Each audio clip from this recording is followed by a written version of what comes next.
Qu'est-ce que la science, au juste? La question a l'air simple comme ça, mais en réalité, elle ouvre sur un univers de réflexion assez vertigineux. Aujourd'hui, on va explorer ensemble ce que signifie vraiment connaître le monde.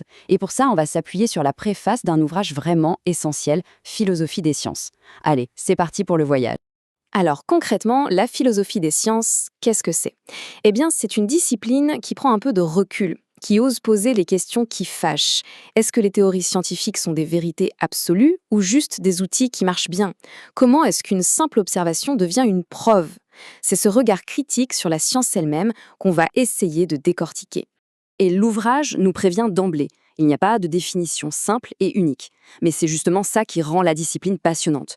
Plutôt qu'une seule réponse toute faite, on va découvrir tout un réseau d'idées, un paysage de débats qui a littéralement façonné notre monde. Bon, face à cette complicité, comment on s'y retrouve? La source nous donne une image vraiment parlante, une idée empruntée au philosophe Wittgenstein, celle de l'ère de famille. Voyons un peu ce que ça veut dire. En fait, l'idée, c'est que la philosophie des sciences, c'est avant tout un domaine de grandes questions.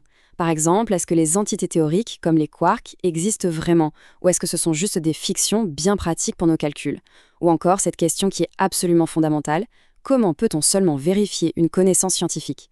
Toutes ces interrogations, même si elles sont très diverses, eh bien ce sont elles le cœur battant de la discipline. Et c'est là que la métaphore de l'ère de famille prend vraiment tout son sens. Pensez à une famille, une vraie.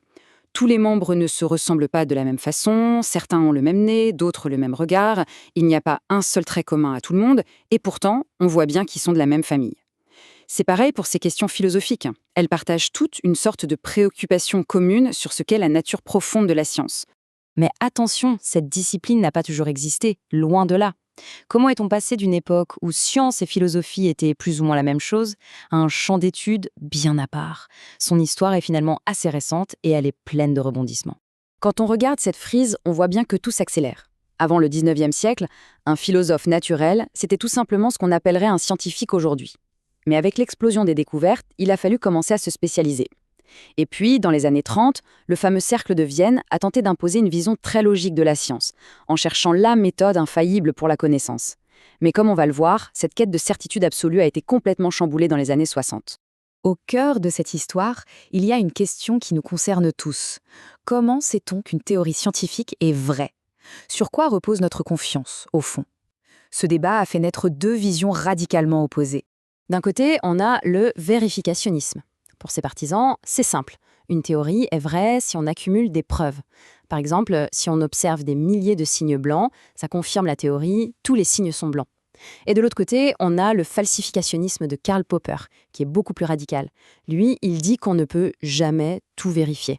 Pour qu'une théorie soit scientifique, il faut surtout qu'elle soit réfutable. La théorie tous les signes sont blancs est scientifique, non pas parce qu'on voit plein de signes blancs, mais parce qu'il suffirait d'en trouver un seul qui soit noir pour la mettre à terre. C'est sa capacité à résister à la démolition qui fait sa force. Et attention, ce n'était pas juste un débat abstrait entre intellectuels, c'était un véritable combat de titans. D'un côté, Rudolf Carnap, le grand champion du vérificationnisme logique, de l'autre, son critique le plus féroce, Karl Popper, avec son arme de la falsification. Leur duel a vraiment modelé la façon dont on a pensé la science pendant des décennies. Mais voilà, pendant que ces deux visions s'affrontaient, un nouveau penseur s'apprêtait à renverser la table. La fameuse rupture des années 60 allait absolument tout changer. 1962. Retenez bien cette date. C'est l'année où un certain Thomas Kuhn publie un livre qui va faire l'effet d'un véritable tremblement de terre intellectuel, La structure des révolutions scientifiques. La critique de Kuhn, elle est assez acerbe. Pour lui, ses prédécesseurs étudiaient une science complètement idéalisée, une sorte de momie parfaite sur le papier mais totalement sans vie. Il se focalisait sur la pure logique des théories en oubliant complètement l'aspect humain, historique et même social de la pratique scientifique de tous les jours. Et pour décrire cette réalité de terrain, Kuhn va introduire un mot qui est depuis devenu ultra célèbre, le paradigme. Alors un paradigme, ce n'est pas juste une théorie, c'est tout le cadre de pensée d'une époque. Les questions qu'on trouve légitimes, les méthodes qu'on emploie, les croyances qu'on partage. Et quand ce cadre se brise, ce n'est pas une simple découverte, c'est une véritable révolution. L'idée centrale de Kuhn, c'est que la science n'est pas une belle ligne droite qui progresse vers la vérité. C'est plutôt un cycle de paix et de révolution. La plupart du temps, on est en période de science normale. On résout des petits puzzles dans un cadre bien accepté. Mais, inévitablement, des anomalies apparaissent, des résultats qui ne collent pas.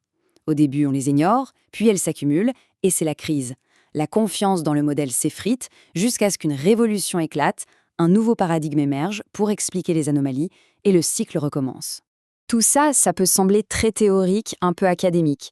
Mais en réalité, ces débats philosophiques ont des conséquences très concrètes sur notre façon de comprendre le monde et la connaissance en général. Au final, pourquoi est-ce que tout ça est important? Parce que ces débats influencent directement la manière dont on répond à des questions très actuelles. Comment on fait la différence entre une info scientifique et une pseudoscience? Quelle confiance accorder aux experts pendant une crise sanitaire? Ces questions ne sont pas juste philosophiques, elles ont un impact direct sur nos vies. Et pour conclure, on peut se quitter sur cette question vertigineuse qui hante toute la philosophie des sciences. Est-ce que la science est le miroir qui nous révèle la réalité telle qu'elle est, ou est-ce que c'est simplement la meilleure boîte à outils que l'humanité ait jamais inventée pour agir sur le monde? La réponse est loin d'être simple, et c'est peut-être ça, finalement, qui rend la quête de connaissances aussi passionnante. Merci de votre écoute.